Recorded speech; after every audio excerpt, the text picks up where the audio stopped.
I've tried shuffling. It's just I guess for me, because it's so fast paced, it's just the coordination of it's been really hard. My electronic music journey is quite an extensive one. I think I started going to raves like even before I was 19. So Me too. Do you think COVID helped your brand? Totally. It helped me. Definitely. Okay. I definitely switched careers during COVID. So that was a big thing for me. Yeah. and be able to like go through and like learn the moves step by step. That's kind of like how I learned. And then the final, I would say like social media boom was the TikTok boom. I teach those 4 styles. I try to stay within Melbourne shuffle, cutting shapes, Malaysian style, and Cali style shuffle. Hey guys, welcome back to another episode of Back and Body Hurts podcast, where we dive into all things EDM. Thanks for tuning in this week. I'm your host for this week, Sunny, and to my far right is Christine. Hi. And this week, we've interviewed a lot of collectives, a lot of artists recently, but we like to focus on all other aspects of EDM as well. And we are excited to introduce our guest for this week, which covers shuffling. So to my right, we have Rebel, Sabrina, her actual name, Thanks for having me. Founder of Shuffle Rebels Academy. She is the senior instructor, founder, and also has done content for a lot of major festivals with regard to shuffling. And to her right is Sandra. What up? Partner and head of Shuffle Rebellion, which is also the media side of shuffling. So it promotes shuffling on, I guess, all Canada, North America. And it provides a light on the shuffle aspects that I guess that your page, like when you started, it's like, hey, we need to expand this. Let's do more promoting others for shuffling. Absolutely. Yeah. So they also run a Shuffle Academy in Toronto, hosting classes weekly, right? Yes. Yeah. We're doing that. Will be 7 years in July. Yeah. So nice. Yeah. And then also they've expanded to other continents and territories, which we'll get into in this podcast. So together we'll talk about everything shuffling. We'll talk about Rebels. Should I call you Rebel or Sabrina in this podcast? You can call me Rebel. You can call me, I know. People I feel like I'm going to stick with Sabrina. Yeah, just so you can use my So we name have as well. Sabrina and Sandra. Yeah, for sure. Because I have a feeling I'm going to like interchange the two. I'm just like, okay, this is going to get kind of confusing. So we're going to get into, I guess, Sabrina's history on the shuffling, why she started it. And we're also going to get into Sandra on how the Shuffle Rebellion started and where it's going to go from here. So let's get into it. Absolutely. But I guess the funny thing is that we were deciding, me and Christine were deciding, okay, who's going to host this episode? Mm-hmm. And we're like, well, I know Christine has shuffling experience. If you want to talk a bit about that. I first started shuffling randomly intoxicated at a show early 2017. It's been like a janky learning journey because I never officially taken a class until I think last year. I took a class in New York City with another shuffling influencer. And that was very fun. It was like a cutting shapes class, but I started off liking EDM and being in the rave scene with like bass, and then it was deep house. So that's where I discovered shuffling. But yeah, over the years, the skill hasn't really improved or changed. So would love to learn a little more on how to, I do have videos of you breaking out and shuffling just randomly at a rave. Yeah, when I get You're pretty good though. You're not bad. You're not bad. Thank you. Yeah, I'm very uncoordinated. Yeah. Yeah. So we'll have some tips and tricks on this, Absolutely. and also we'll have some like promo videos maybe to showcase a bit more of the shuffling side. But I think in the end we decided I would host just because I'm the idiot when it comes to shuffling. Yeah. So I can ask the dumb questions here, and these guys can answer. Yeah. So I guess I mean, for those of you guys who know me, like there's I'll tell you guys, people call it the sunny, where I'm just crossed-armed at a rave like this, and I'm just like nodding my head. The head ball. You're too cool. Essentially, that's what I do. Essentially, that's my dance. Maybe I dance like this side to side. So they call it the sunny, and I'm just like, oh, okay. But yeah, I've tried shuffling. It's just I guess for me, because it's so fast paced, it's just the coordination of it's been really hard.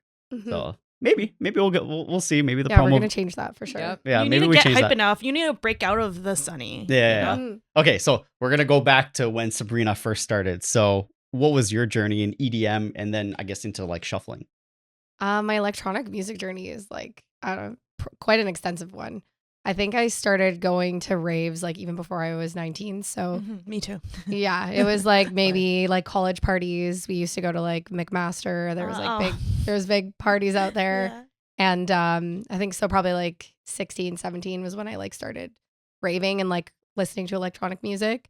And too. yeah, that's awesome. When you said deep house, like it was more so like deep house, tech house, like Yeah. that kind of music, which was quite underground back then. It's crazy to see how much it's changed. Was there anything that hooked you, like the first, like other than like a party or something specific that it's like, wow, I love this? It was the music. It was just the definitely the music? music. Yeah. Like I was so fascinated by it. I mean, growing up, like I was a dancer. Like I danced before I did shuffling as well. So I was a competitive dancer for many years. So I always loved dance music. Like it was always like a part of me. And then, you know, like hearing dance music and being able to actually like move a little bit more and, you know, incorporate, well, at the time it was more like the fist pump and like the Yeah. the Yeah, typical yeah, yeah. dance moves back then, raving.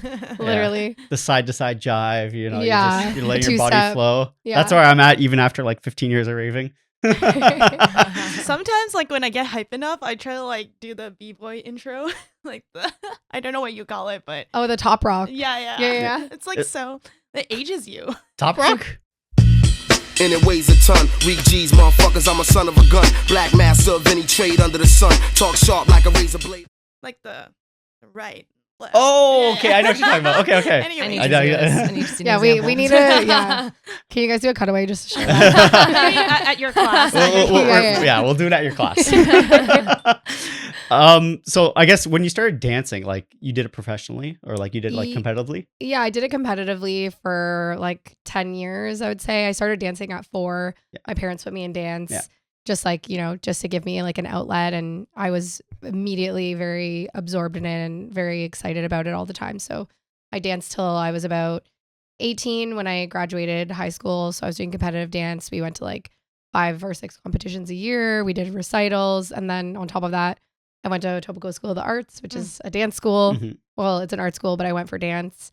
So I was dancing at school and after school for like all of my high school. So you're period. from Toronto. Yes, yeah. Which area may I ask? Etobicoke. Oh, nice. okay. So Yeah. because you would have went to Rosedale or something, right? Instead. Actually, I'm from pretty north Etobicoke, so I did have to Ah. bus it over to ESA, but I really wanted to go to an art school, Uh-huh. which was a very interesting experience for sure. It was Yeah. very different I know. high school experience. Yeah, I grew up within Toronto as well, and like I know the system with like those art schools. Yeah. Yeah. It's interesting. It was fun.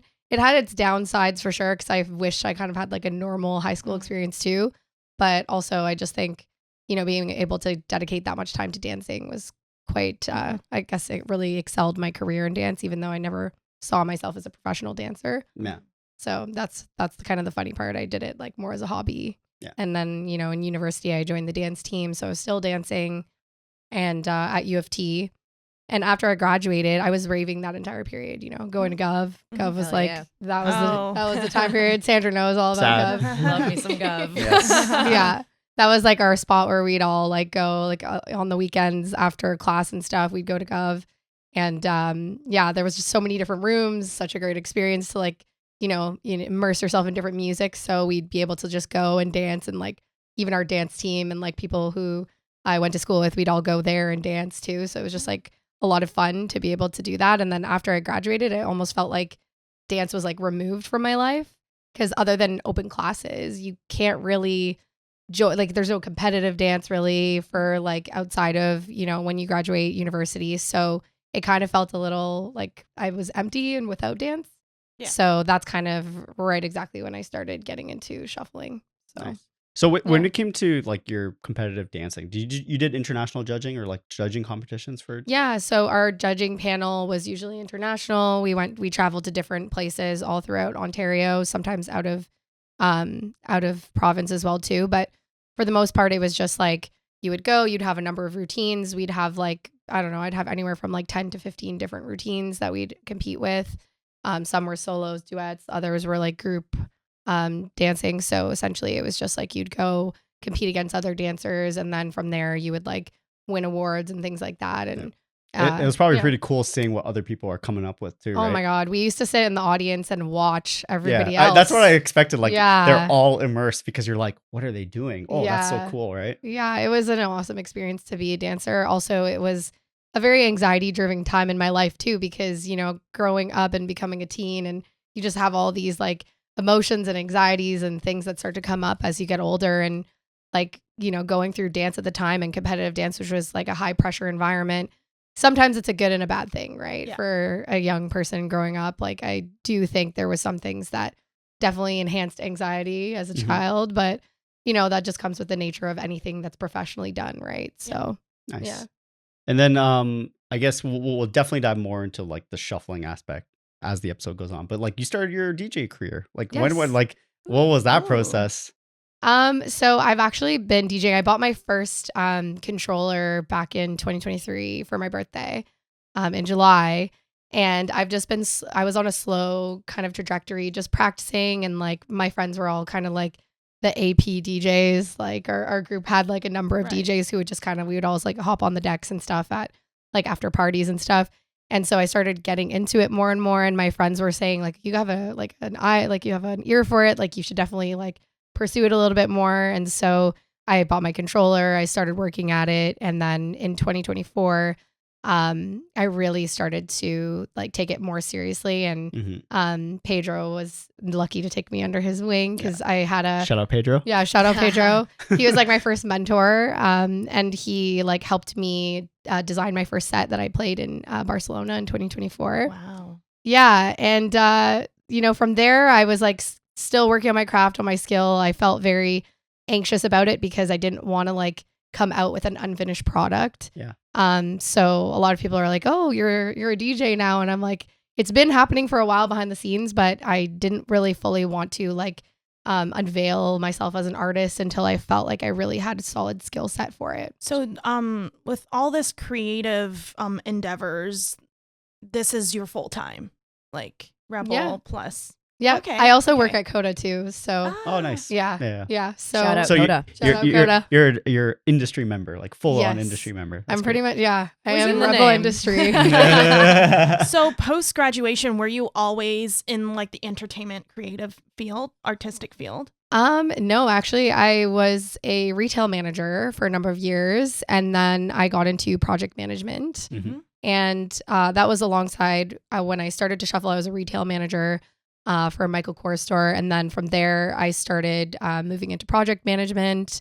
I did a certification, and I started moving into that. And all the while, I was kind of starting to get clients and do classes on the side. We had meetups going, and so like a lot of our students were asking for classes, and naturally, you know, a lot of the leaders in the community said, "Hey, you have a dance background.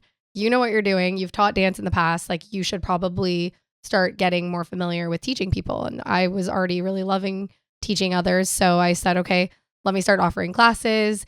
Then from the classes, I started doing private lessons because, you know, a lot of people wanted additional coaching and they just were absolutely loving my classes. So Life became sustainable with that, like yes, slowly, right? Slowly, it was like I was basically working 2 full-time jobs. I would. Yeah. I think Yeah. I It's think with that's us. that's what always happens in this industry, right? Yeah. Like you're like what all these organizers hosting events, all these DJs. I mean, it's almost never a full-time job. And when you can make it a full-time job, then it's like, wow, it's Yeah. actually amazing. But Yeah, because a lot of us, we build our hobbies, but you know, we have to sustain our lives with our like main job. Like, actual job. yeah, personally, my main job, like I don't hate it, but like obviously, if I could do like more artistic stuff for like most of my days, then that would be like optimal. So I commend that. Like, wow. Yeah, both Sandra and I are pretty much in our artistic realms now. Yeah. Like, Yeah. Sandra also works full time. We also have ADHD, so Yeah. it's the only way. I'm pretty sure I Yes. have it too. Like, Yes. yeah.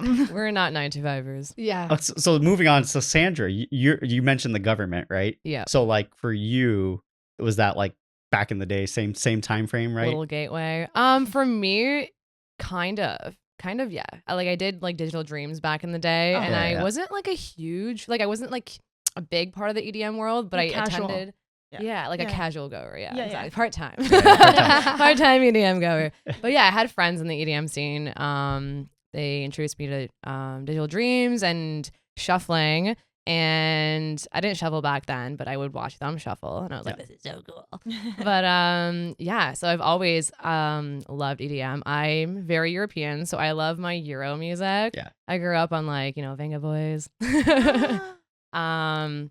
yeah, so that was my gateway to EDM, and then everything flowed, I guess, after that. But yeah, to this day, it's probably my favorite genre. I want to say I miss Yeah. Digital Dreams. Yes. Yeah. We all miss Right? Digital Dreams. Shout out R.I.P. Digital Dreams. Shout out Digital Dreams. Come Yeah. back to us. We miss Yeah. you. We love you. If you're out there We- listening. Yeah. We missed that Help. June time frame. Yeah. Really, it honestly kind of like dates us too.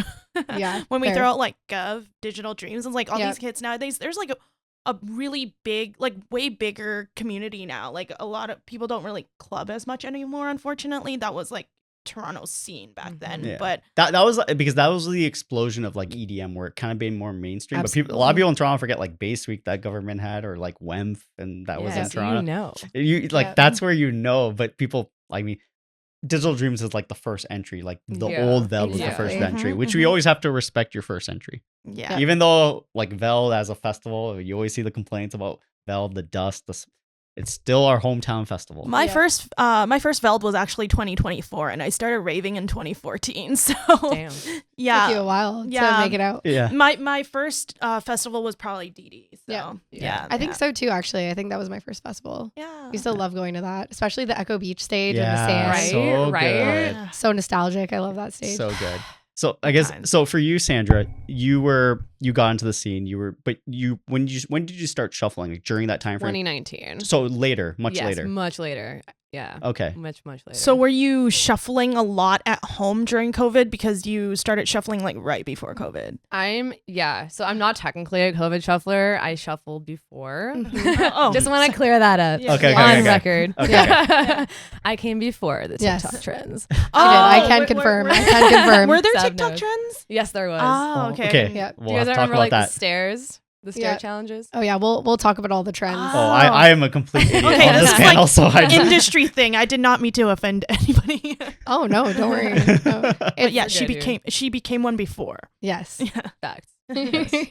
2019 is a long time, right? Yeah. Just yeah. like it took you for a year for DJing, right? Just like I know. Look at Well, you you now. know You what? just played with department. That's crazy because I wanted to DJ at the same time as I wanted to shuffle. And it was kind of like, okay, which one Pick do I one. choose first? Because I am very much like, I invest a lot of time and energy in working on my skill set before I Yes. move on to something Yeah. else. And because it became my career path, I kind of like didn't really have an alternative to like go and like Mhm. pursue DJing. Like, Mhm. again, like as I said, it took me a while to build that skill set. But yeah. So let me reframe my question for Sandra. So you said you started officially in 2019, right? Shuffling, yes. Yes. Yeah. So like for me, my mindset was like you started right before 2020. So 2020, you probably were like trying to peak, like you were very into it. back Oh yeah, then, you right? were really into I it at was- that But point. you were like locked Every in. single day, Yeah. like nonstop. I actually tore my ACL during COVID. So I was not walking for like 5-6 months. Oh. But during that time, I would like save all these shuffle videos I would like watch, and I would like mentally like memorize them. So when I did start feeling better and I was able to walk again, I would just pop up all these moves and I would come to the shuffle meetups. Mhm. I think it was by Square One we had them at the Yes. time. Yeah, in Celebration Square. Yeah. Big yeah. lot. Big lot. Big lot. Big Yeah. ting. Yeah, big Yeah. tings. Yeah, no, it was so much fun. So exhilarating. But yeah, I was going hard for like 2 years. Nice. Yeah. That's good. And then when did you start investing in like the Shuffle Rebellion?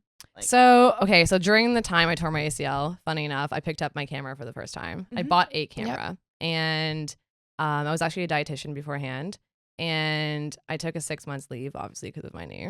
And I just started shooting things, and I started shooting like my friends. I started shooting like random real estate videos and random real estate jobs I would get here and there.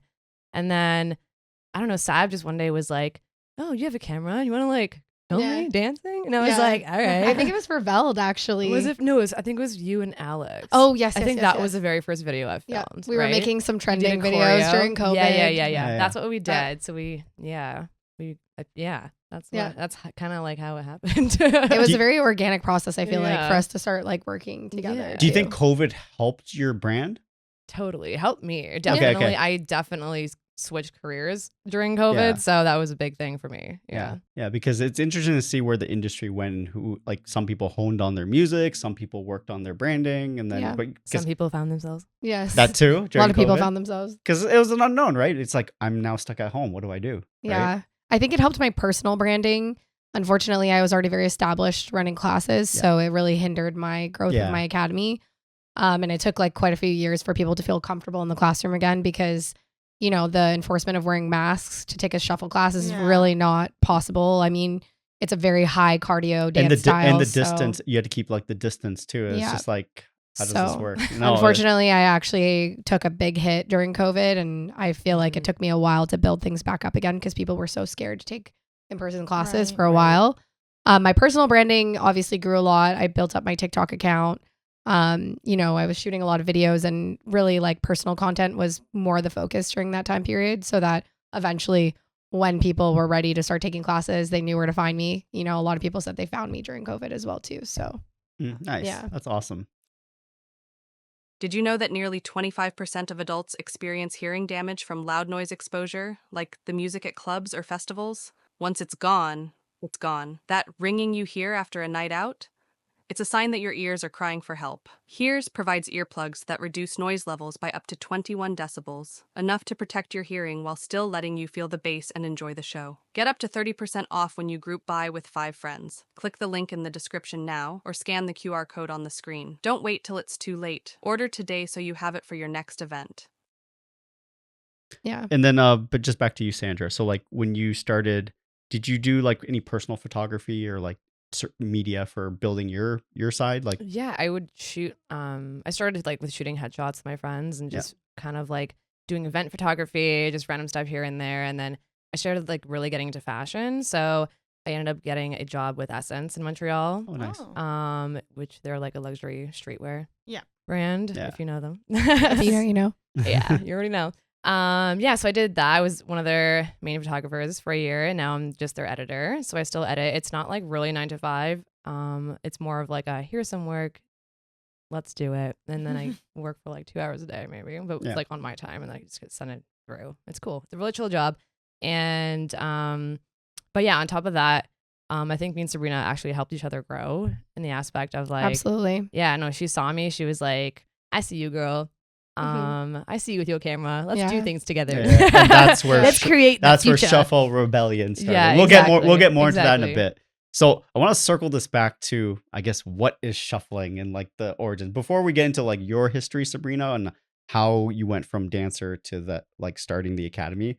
Let's just break it down for everyone. I guess shuffling in general, because we started doing our research and I saw originated in Melbourne, but then like the different types of shuffling. So I guess if you just want to start, I guess it did originate in Melbourne, right? Way back. Yes. I think the terminology and the like categorization of the movement and people started calling it shuffling in Melbourne, Australia. And that's where we were like starting to form the technique. If you look way back, even in like, you know, these underground raves, these warehouse raves that were happening in the UK scene at the, you know, set like 80s, 90s, there were people doing shuffle-based movement before it became shuffling. But it was very like kind of like open concept. There wasn't really any categorization or naming of movement or terminology. You know, myself and some colleagues and people, you know, that I've researched with from around the world have all kind of agreed that it was happening before that. But Melbourne, Australia was really the key factor to start building the concepts, the movement, the terminology, and to start calling it shuffling. And Melbourne this is shuffle. back in the 80s, right? 80s, So yeah, 90s. I would say it started coming about like late 90s or like where it was like really starting to popularize, where you would see people actually doing it. And I would say the 2000s was really like the growth period because YouTube was a big accelerator as well too, being able to actually post shuffle videos, whether it was like street style, like, you know, 2 shuffle crews like facing each other, they would post videos about it, or individual videos where people were actually like doing the movement. And it was obviously very like you can still see these videos, they're very like potato quality at this point, but you could see the old school videos where people were wearing fat pants, like big hoodies, like lots of baggy clothes. It was very like raver style oriented to more of like the hard style culture too. And that's kind of where it like first developed and where it kind of like catapulted the space and other countries and other regions to start building their shuffling as well too. And I think Malaysian style was like the next style that kind of developed from that, which, you know, with the 2 regions being so close together, it only made sense. So can you shuffle with hard style? Like I've tried. It's like kind of like yeah. I don't know. I forget what the move's called. They had the hacking. yeah, hacking is- yeah. I was like, I was drawing Yeah. a That's the blank. other way, Hardcore. right? Yeah, so Yeah. hacking is like a style of dance, I would say, like another rave style of dance that would be more oriented to that now. Mhm. But shuffling did originate from like those faster styles of dance. And that's why the Melbourne shuffle really is like a style that can be done very fast. So trance, like hard dance and hard trance were also like very commonly found in the shuffling space as well I too. honestly didn't know like shuffling was a thing for trance until I went to my second dream state last year, like late November. Oh, did you go to the SoCal one? Or- Yes, oh, yeah. So you would have seen so many shufflers there. Yeah, no. I realized because obviously we would be shuffling at different events that are not only like house, but like I didn't realize it was actually a thing until I went to Dream State because people were dancing with each other, and I was like, I can do this too. Yeah. It's very fun. Like I like trance is probably like one of my top genres right now, and I like shuffling to trance because I haven't listened to house in a while. It kind of makes sense too, because when you look at Australia's EDM music style, they just love trance and hardstyle. It's literally those two, and obviously like now that like the tech house boom, all that stuff, which incorporates also shuffling as well. Like Yeah, absolutely. So yeah, you mentioned the hard style. That's actually very interesting. As I said, it's just I guess we're the move. So we're gonna do our best to explain, I guess, the moves or like the dance moves. We can't really showcase it here. Well, Yeah. We'll do what we can to insert it. We'll do the best to describe it. It's just funny us talking about dance moves, and Yeah, it's just like, I can always even like we can't send do you like little guys- fingers. Yeah. I can send you guys quick clips ASMR of the dance moves. Yeah. Yeah. But I guess the main moves that were being done, or like the terminology, the concepts that exist within Melbourne Shuffle, the Running Man and the T-Step were, especially the T-Step was actually like the main focus of that style of shuffle.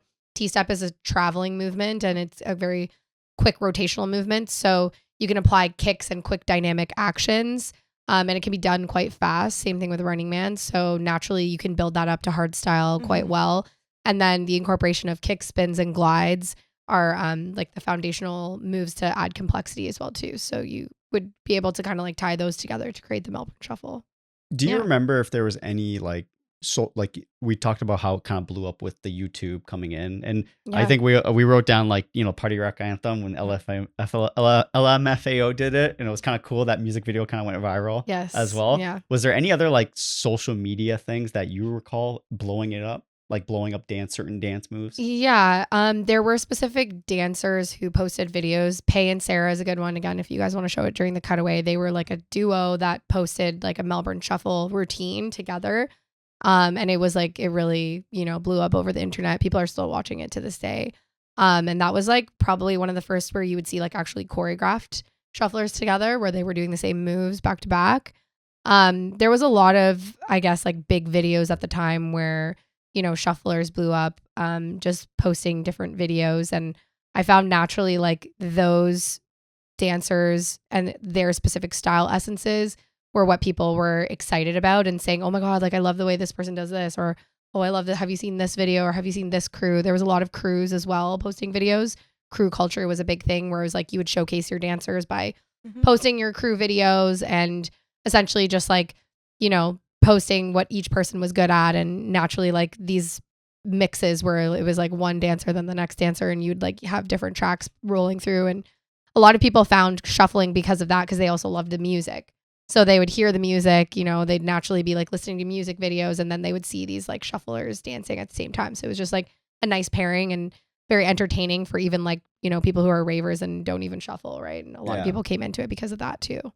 Also, I guess a lot of people in the EDM world, it's all about energy, right? And seeing people dance like that, it's like, whoa, that like opens, because we all go back to the default, like me doing this or like just swaying side to side, and then you just see someone going ham. Yeah. And you're like, wow, that's actually like crazy. Yeah, I think the explosive energy is the reason why so many people want to shuffle, because it is an energy exchange when And it you're looks even cool. watching it. And it looks cool when Yeah. done right. Yeah. And It looks so everybody, cool. I think Feels there's even cooler. Yeah. Oh I yeah, think it's a especially big when you part. hit those dance Yeah, moves, and yeah. especially like a spin back, you're like, oh yeah. Oh, you're ready. You're thinking about Yeah. this. Yeah. I See you am on the thinking dance about this. I am thinking about this. I know you guys mentioned there was like a huge boom on TikTok over COVID with shuffling.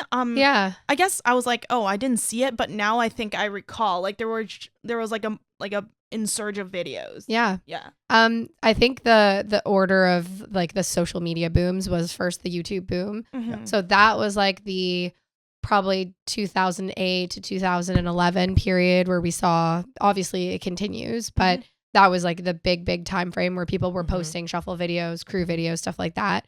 At that time, I wasn't in the EDM scene. I was watching Seawalk videos. If you know, there you go. See, yeah. you know what I mean? Nice, but a little different. But yeah, I do know that YouTube. And then after that was Instagram. So Instagram was our next boom of shuffling, and I think that's really where Cutting Shapes started to really create a space for shuffling as well too, and where that started to blow up. We would see, this was like the famous era of like the light up shoes. And you would see a lot of artists who would like get, different shufflers to dance in their music videos. I had a pair of those. Yeah. I wore them to EDC. So with the Instagram boom, was that like 2014 area? Yep. So about 2014 to 2018 was our Instagram boom. That's when I started shuffling. So I started shuffling like in 2015. So I was also, seeing a lot on Instagram. YouTube, I had already seen here and there. But I think Instagram, it's easier because you're like able to go on that feed and be able to be exposed to a lot of different things. So that like For You page was really where like people were able to kind of like browse around. And if you had one interest to like see a shuffle video, then suddenly you're seeing a bunch of different shuffle videos from the algorithm, right? So I think that's really where I started being like, okay, now I can actually watch these videos and start to translate this, because I was seeing it at festivals and wanting to do it, but being able to like pause freeze frame video and be able to like go through and like learn the moves step by step. That's kind of like how I learned. And then the final I would say like social media boom was the TikTok boom.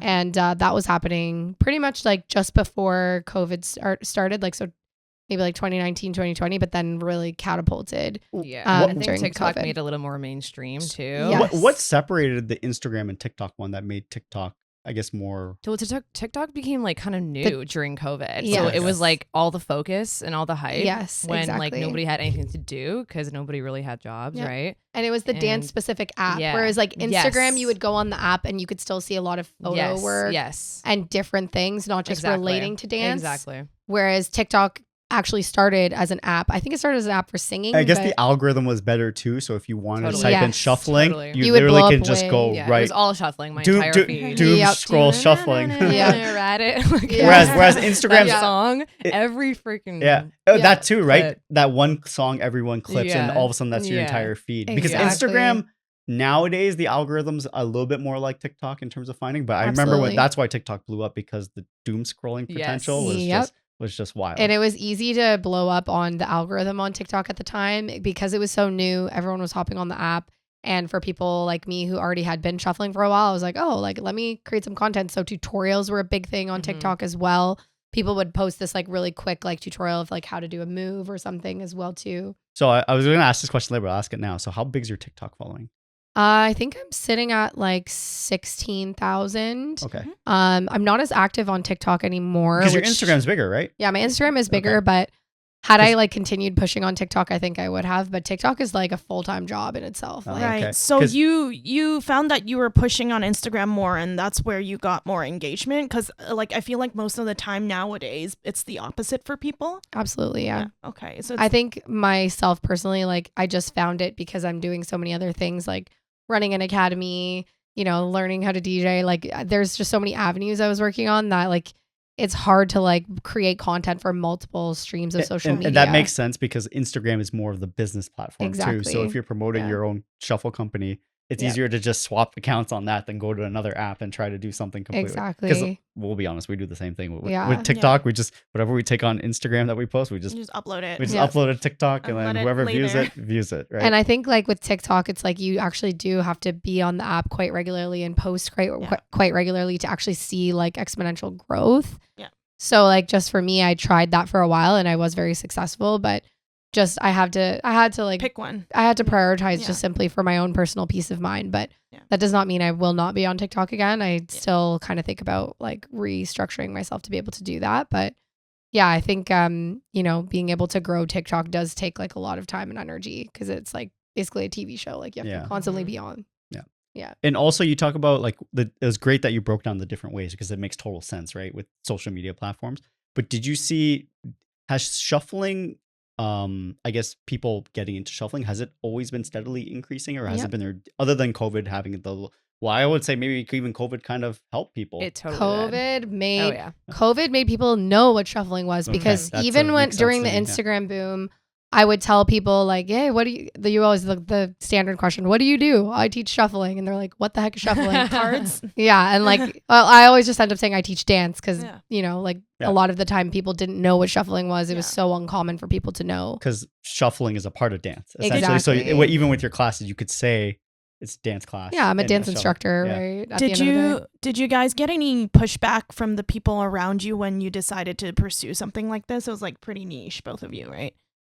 Okay, well, for shuffling, I mean, at the end of the day, I did have to quit my full-time job. My boss at the time was pretty understanding, and he really like was supportive and like, you know, like pushing me to do it, because I did end up quitting my full-time job to pursue this full-time. And then right after that, the day after that, I actually broke my foot at Digital Dreams. So that's a funny story. So that's good for good luck. Yeah, apparently. I think it was an excess of doing 2 full-time jobs for too long. I was just, you know, overexhausting my body. It still ended up being okay, because after that I had a lot of time to design my website and do a lot of other back-end things. Adversity right at the beginning. Oh, 100%. You passed it, and now here you are, right? Isn't that like a good luck, mark of good luck for performers? I guess so, when you break a leg. Yeah. Break a leg. Yeah. Yeah, for me, I started making more money doing my side job, like my media stuff, than I did doing my main jobs. And I was like, okay, this is weird. I'm just gonna, right? I can totally hustle and get a lot of money. So I just quit my dietitian job. That makes sense. It's just like, oh, these numbers, okay, right? You are now secondary. You haven't touched that since, right? Or people just ask you for unsolicited advice? They always do. Yeah. I am still very physically active. I love working out. But yeah, I will give free advice if you want. Any advice for dancers and people who rave a lot? Any advice for people that rave a lot? Yeah. Like in terms of diet? Well, yeah, definitely stay hydrated for one. Yeah. Which not a lot of people do. Yeah, I feel like. Surprisingly, they don't. I'm not. I'm a big, recently I'm a big like those with electrolytes ones. Right. And you just pour it into water. Yes. It's like even after going out like on a normal night, I just pour one in and just drink it. Yeah. Or if like a lot of the times people don't eat a lot when they go to big festivals. Yeah. And that's me. Yeah. Pro tip: make sure you eat even one chicken nugget. Or even even one. One makes a difference. Or just make a smoothie. Make a smoothie protein in the morning. shakes. Make a protein shake. That's what I do. Yeah. If you can't eat that day, drink. Like healthy. I am so bad, because I will say like my raving history is like people ask how I have so much energy. Right. And although I do try to eat as healthy as possible when it comes to like a festival weekend. Yeah. I always joke saying like, oh, I just have a fat reserve that I burn through. But that's never the case, because what ends up happening, I probably lose muscle mass. It's my dirty diet though. Yeah. It's my dirty diet. So even like unfortunately, like I went to a festival last weekend in Rotterdam, and then we went to an event on Sunday. So the festival ended at like 6. We woke up, we went to the day party, and we didn't eat. I didn't eat all day, and then at night I'm just like, we haven't ate, and I'm like, I don't get my body right now. Like, should I eat right now? I was like, the answer is always yes. The answer is like yes, but I'm just like, and I joke fat reserve. That's why I have the energy. So like, nowadays when I'm at festivals, I'm like, oh, it's dinner time. I like force myself to walk to the food truck, and grab something small, just to be like, oh, I ate something for dinner. Yeah, you need that power, you need that strength. Even if you don't feel it in the moment, you definitely need it. Yeah, we definitely force ourselves at festivals, because even like when we're like on, especially when we're working Veld and we're even just if like it's the poutine, even if it's the 11 poutine trucks, 20 poutine trucks, where we're like, okay, like what do you want to get? Well, it looks like poutine is the only option here, but no, usually we look for the pizza, because then you can get the pizza stands clutch, because you can get like a big pizza, and we'll usually like force the whole squad to go over. Everyone kind of grabs whatever food they want. We're all like sitting on the ground, like eating our pizza, because pizzas are good macros. Yes. Maybe not in the day of, but the next day you feel so good. Yeah. Right? The next day you feel great. If you do, cheese is so good. If you do a workout, it's always joke, like never eat pizza and then do a workout that day, or you feel like awful. But the next day, your workout's gonna be insane. Raving and shuffling is both cardio. So dialing it back, like, what genre would be best for shuffling? Do you think? I think people shuffle best to the music they like. Yeah. So if Okay. you're into It's true. you're into trance, Yes. I think that's going to be your best bet. I think your body feels that already. It's going to naturally start moving towards trance. I have a song to recommend. Join Me by Brian Kearney. Oh, Yeah. Ooh, okay. You know Let's that go. song? You know that song? I feel like if I heard it, I would know it. I I'll love show Brian it later. Kearney. Yeah, okay. We'll I'll show show it it to you offline. after. Yeah. Interesting. Okay, that's actually that's is a probably the good- best answer Yes. I Yeah. would not have thought about. Like, Yeah. actually, that makes a lot of sense. Well, So, you'll like, you'll be able to express yourself Yes. most, and you'll understand the musicality best of a genre that you listen to often. Yeah.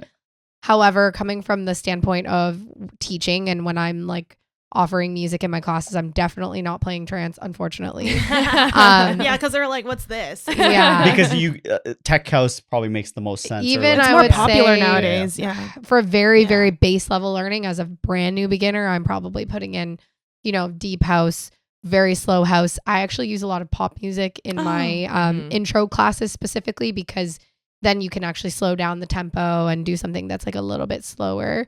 So yeah, that's like what I'm introducing people to. But I would say I do agree. Obviously, you're going to want to go with a style of shuffle that makes sense for the music that you listen to. Mhm. Mhm. So anything that's more housey tends to be more of like our cutting shapes side of things. Yeah. I mean, you can do any style of shuffle to any type of music, but the origins of each shuffle genre have also developed largely from the music that people were listening to. Mhm. Hence, like the Melbourne shuffle being so, at the time, being done so aggressively and very powerfully, and there's a lot of travel and dynamics to it. It was being done to hard style and like hard trance and dance, Yeah. right? So that's probably why we saw that inception. And same thing with, cutting shapes being so bouncy and there's a lot of like shaping and it's a lot of airtime with that style of dance because we're staying more stationary on the spot. We're not traveling so much in that style. It's often being done to more houseier styles of music, right? So what's Cali and Malaysian style? Like California? or like the different styles Yeah. because we Yeah. looked at the different styles and you teach a couple of different styles. I and- teach those 4 styles. I try to stay within Melbourne shuffle, cutting shapes, Malaysian style, and Cali style shuffle.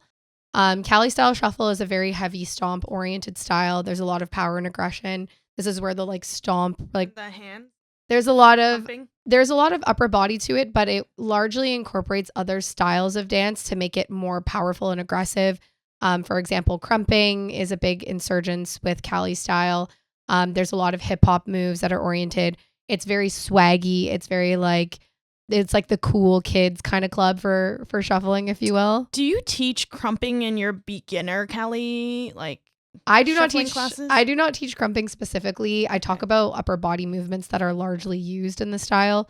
I'm not that familiar with crumping, so I don't really insert a lot of crumping movements into my style of Cali. It's pretty aggressive. It is very It's aggressive. really cool though. It is so I- cool, I always though. watch crumping videos. Yeah. Do you have any crumping background at all? I don't have crumping backgrounds. I do have a hip hop background. Yeah. But Yeah. I would love. I was actually talking to my friend last night about taking crumping classes. There you go. Yeah, I was talking Maybe- to Erica. Maybe you could incorporate it in class, like you Yeah, could like do totally. it. Yeah. We do have a lot of hip hop that we introduce. One of our instructors at the academy, JT, he Mhm. comes from a very large background of other dance styles, from popping to hip hop to dance hall. Yeah. So he's very familiar and professional in those styles of dance. So he's actually integrating a lot of hip hop into our shuffle. So we have hip hop meets shuffling classes where people can learn how to integrate hip hop into their shuffling. That's so cool. Yeah, it's really cool. And then we do hip hop shuffle choreographies so that we are able to fuse our 2 styles together. So we try to do that at least once a month in the academy offerings, and it's been very successful. People love mixing the 2 because it's very fun. Very Mhm. cool. Yeah. So this is all very intimidating for me, hearing all these different styles. Yeah. So as a beginner, if I wanted to find information, say I'm gonna get into shuffling. If Mhm. I want to find some info, just a bit of research before I take the beginner class, what resource do you have? The resources on your website for the different styles? Yeah, absolutely. We'll I have don't the link in the description. I don't obviously, with it. necessarily have like a write up on each style or anything. And I don't teach all 4 styles to beginners. Okay. I don't recommend a beginner to come in and start That's trying to why, learn yeah. Cali style. That's not something I would recommend. Some beginners will, try to do that anyways. And do that on Delulu their is own the time. Solulu, so if you want to Yeah. take it, she's open though. Yeah. But in our class offerings, we only offer Melbourne shuffle and cutting shapes to beginners. Mhm. Yes. And we're very, very complete beginner focused. So we're not going to throw like a very complex style like Cali or Malaysian to someone who's brand new beginner, simply because we want them to understand very base level foundations before we allow them to move into that. So our rising novice and intermediate classes is where you will see more of the style emphasis and focus on other styles of shuffle. But our integration for beginners would just be Melbourne Shuffle and Cutting Shapes. I've actually been subscribed to your newsletter for the past few years, but it's just like I've become like a little more antisocial in Toronto, so I haven't been going out, but like I was always interested in taking a class, and I guess like for beginners I would recommend subscribing to the newsletter. It's actually like, pretty packed. Like you guys send it out like on a regular, it's very consistent too. So so if you're like wondering like what's the next up and coming thing, we also host monthly meetups, so we'll promote that through our newsletter as well too. Monthly meetups are like an open forum for all of our dancers in the community to be able to come. We welcome complete beginners to the meetups. There's usually also a brand new beginner class right before the meetup. There's one coming this month, and pretty much every month you'll be able to see it on our calendar. But yeah, and this is like beginner. Like I've never. Complete. Our beginner classes. Our beginner classes are complete beginner focus, and we mention that in our descriptions. We make sure we kind of like mention that. Although I still get a lot of emails saying, "Hey, I'm a complete beginner. Like, am I still good to take this class?" And it is intimidating. Yes. It is always intimidating because you feel like people forget. People think you need a little bit of a dance background to do shuffling because it's like maybe an advanced form of dance. At least that's the concept that I view. It's like an advanced form of dance, but I guess it comes back to knowledge, right? 100%. People just don't know, right? They just see the moves and like, that looks too intense for me. Yeah, because they're seeing it done fast, exactly. Right? So when we're doing a beginner class, I'm not throwing 140 BPM at my dancers, right? Like people think, oh my God, it's too fast for me, but we're breaking those moves down slowly, and the moves themselves actually aren't that, I would say they're not that difficult to execute when you're doing them slow. Yes. It's just the repetition and getting to that point where you can do it faster. That's something that it's kind of like you do have to do that on your own. You do have to do your homework with shuffling. I think a lot of people come into shuffle and think they could take one class and be, solid at it. I personally would recommend our programs because they're 5 or 6 week, long sessions where they come weekly. We learn moves, we learn foundation, and then we continue progressing through each thing. And I also offer tutorials and class recordings that are sent through email after every single class. My students are always like shocked at this because you're never going to find this in any dance class, right? Yeah. Where it's like literally video instructionals of what moves we learned in that class, how to execute them. Wow. I find that's really helpful for people learning shuffling because it's a lot to learn in a class. It's like your notes. It's your notes. Yeah, it's your notes. Class. It's your homework. And you just pull those videos up and you can repetition the moves again. And that's what we want to like really help our dancers with, is like growing with us and staying committed and staying dedicated, because shuffling does require dedication in at least some form, where maybe you're practicing a couple times a week, maybe you're practicing every day. The more you practice, the quicker your results will be essentially with shuffling, because you need to build muscle memory. And then taking videos, you see people taking videos of themselves all the time, and that's the best way. I always recommend our dancers to do that. You'd be surprised how many people are scared to take videos of themselves, and I always say, like, you don't have to post a video just because you took a video. They're always like, I'm not on social media. You don't have to post a video, but videos are your best tool to watch yourself back and be like, okay, I need to fix this, or I need to, because we can't actually watch ourselves even when we're looking in the mirror because we're so focused on what we're doing. Like in a specific like angle too. Like, exactly. So putting your phone down and just like having a little session and dancing and practicing. I mean, me and Sandra do this all the time for ourselves. Every time we're like practicing at home, or we're at a meetup or whatever, we'll just go pop our phone down and like we'll be dancing, hitting moves, like just having fun together. And then afterwards you can actually go in and watch and see like what things are looking like and how you can modify or continue to make like sometimes like you'll hit something so cool without even knowing it. You're like, wow, I just did that. Like how did I do that? It's a dopamine hit too, right? Right. Absolutely. And you wish you recorded it, and you did. Right. Exactly. Because I did take, like I mentioned earlier, I did take a cutting shapes class last year in New York City, and we remembered the routine, me and my friends, for about like 1 week, and then after that, it was just like out of our heads, like. So I think that like that is very helpful, and like because you can remember what you learned in your class too. Like even if it's you putting your phone closer to where the teacher is and just putting it in front of the teacher, then at least you can watch back that video and be like, oh yeah, okay, that was the move. And then you can keep practicing that yourself as well too, right? So wait, what if I found you at, instead of attending the class, what if I found you at Veld? Could you teach me on the spot? When you're cycling your running man and you go up to the point, She's having fun. You know what? You want to know why I mentioned that? I saw one of the videos. Yes, and the answer is yes. The answer because is yeah. We do. Yes. The I walk around with the security guard- camera and she teaches. We yes. do a little segment at Veld where we teach festival goers. There was one family actually; they were so That cute. was really, really cute. It was the parents and the 2 kids were attending the festival together, and we taught them a few moves together. It depends, obviously, where we are, because sometimes people will ask me like in the middle of a tight crowd, and I'm like, there's not really any space here to like to learn. Or if it's like super loud, we're like right by the speakers, and I'm like trying to like say what they're supposed to do, and they're like, what? Like you can't really. It's hard. Like it's a hit or miss space to be able to teach. But if we're around the shuffle circle, usually we're at the very back. So that's the corner. That's the spot where the shuffle. Also, are. the best way to learn is just to come out and shuffle. Yeah, to the exactly. shuffle circle and exactly. shuffle meetup, shuffle circles. Shuffle circle is the best because you can also see how everybody else is doing it. Exactly. There's so many styles and so many ways people shuffle. So it gives you a lot of inspiration as a beginner too to see all the different ways people are applying these stance. People come in as strangers and you become best friends. Exactly. Like only shuffling can do that. Like truly. It does connect and unite people. It's connecting without saying words too, which is amazing. Exactly. Right? Which is So amazing. what's the most suitable footwear for shuffling? Sneakers are obviously ideal. You definitely want a sneaker, even if you're a beginner and you're practicing at home. A lot of people will tell me like, oh, my feet are starting to hurt. Something light. Nothing heavy. So make sure I always say like, dance is an athletic form, and so running and running man are very similar. We're applying a lot of cardio, so something that is good for running, like that is applied for running, is usually good for shuffling as well too. Although the one difference is we do want a solid base to our footwear, whereas some shoes can be really, really pliable. We don't want something that's too pliable where we can roll an ankle or it's not going to be sturdy enough. Right? I've tried shuffling in demonias, if you know. You know what? It is possible, but damn, that's a workout. Well, extreme sports. Yeah. I know what you mean, not in the shuffle aspect, but like Skechers, those pliable Skechers, because if you have to walk up a hill, your shoes are coming off, and you're like, no. Yeah, because you're gonna roll an ankle while shuffling, so you Yeah. need something sturdy enough.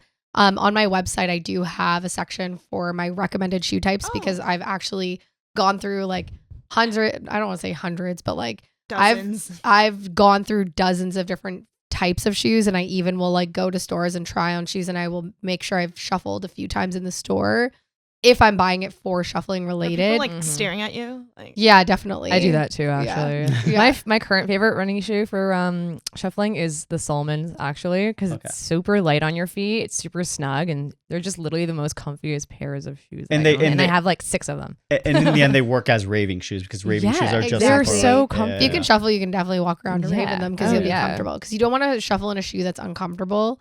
Some like key styles would be like Air Maxes. Like any type of Air Max is really good because they have the cushioned sole. Like the 97s were like the really popular one for a while, although they do hug your foot a little bit more. So it depends on the person. In the past, Adidas Superstars were like a big one where people were wearing. Fila Disruptors had their era. Like those styles of those chunkier shoes were being used a lot. Converse, I know a lot of people wear. I don't recommend them because they don't really have anything like Vans or Converse that are made for skateboarding. They don't really have a cushion because they're a flat shoe. So doing a lot of stomping or repetition on that is actually going to hurt your feet. The platform ones were not too bad. The platform ones are good. Yeah. The Converse platform ones that were designed for running, I was using those for a couple of years. I do have those on my website, but they were like a different model where they actually had a cushioned sole. If you're using like the base Converse that are like just the flat bottom, so many of my students have like complained about like having like foot pain from using. Yeah, like, a I flat remember shoe. like doing Veld and Converse, and my foot was Flat I see feet. so many people, not even shuffling. I see so many people just wearing Converse to like Flat festivals. I'm like, feet. why? Yeah. I have flat feet, so it's like a nightmare. Like I would not. But yeah, my ultimate go-to is the Air Force Shadow. They're Air Force, but they have like a cushioned sole. So they look like an Air Force. They look sick with anything because style is obviously a big thing for me. I can wear them all the time. I wear them day to night, and the style of the shoe is done to, I can use it for pretty much any style of shuffling, and it works really well. But Only the Air Force shadows. The regular Air Force are too flat. They also give me foot pain. So Good to know. Yeah. I want to dial it way back because I still want to know about this piece of information. We're gonna go back to the shuffling styles. What is Malaysian style? So Malaysian was a style that pretty much offshoot from Melbourne shuffle, where there was more of like a heaviness and like a swagginess. It was a much more grounded style. There was a lot of like side to side rotational travel movements. It was still done to like similar types of music, like hard style, for example. But a lot of people would say it looked a little more slowed down compared to Melbourne, and our T-step was done differently as well too. So a lot of the movements were taken and were modified. The running man was done differently. Maybe we can actually like insert videos to showcase like what the style looks like so that your viewers can understand. But largely it was just like stylistic differences in the way you do the movements.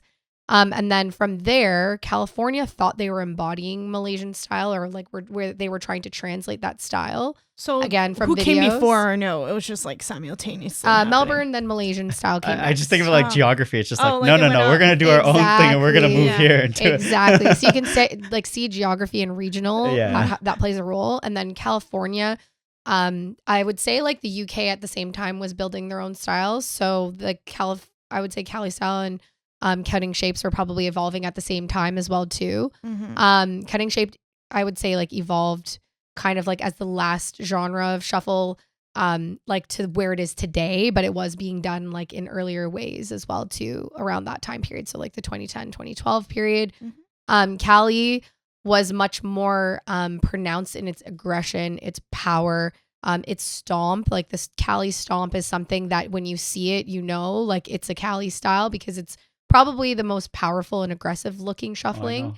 I can I've picture. seen I it know. too. It's When the- you're seeing a really wide Yeah. stride and a very straight kind of Yeah. sharp elevated knee action and then a stomp. That's what I saw at Dream Yeah. State. Good Two at people that. facing Yes, each other. there is a lot. Well, obviously mirroring. there's a Yeah. lot of people that do Cali Yeah. style there. So Yeah. wait, are they the So- reason Veld has a lot of dust?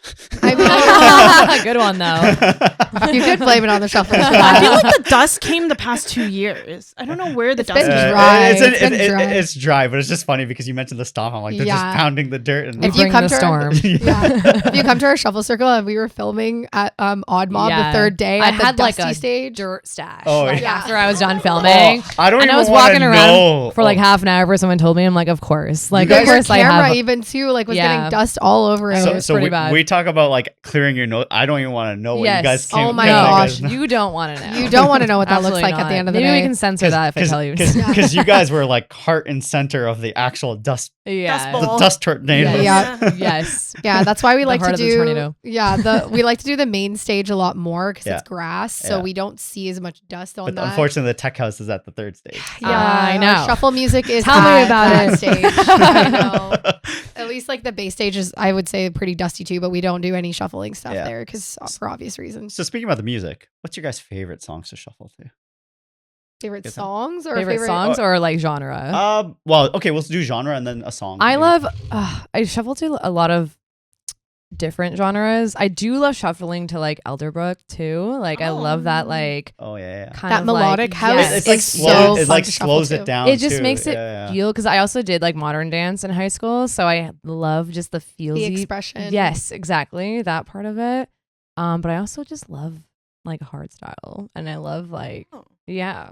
I Any don't know. like hard. Like She loves hard techno too. I do love Yeah. hard techno. So Why do I just like everything? yeah, it's You hard and me to shuffle both. You and me fast. both. we're that. I saw a recent reel. It's like your one friend's story. It's just like it's all these different genres every single Yeah. night. Oh, that is just Sandra. Yeah, that's you me don't too. even want to hear my playlist. I have a little bit of everything. Oh, I'm the same. Mine is like that too. A lot of it of Yeah. everything, actually. It bounces from Yeah. like something super melodic, then it's just like hard techno on the next track.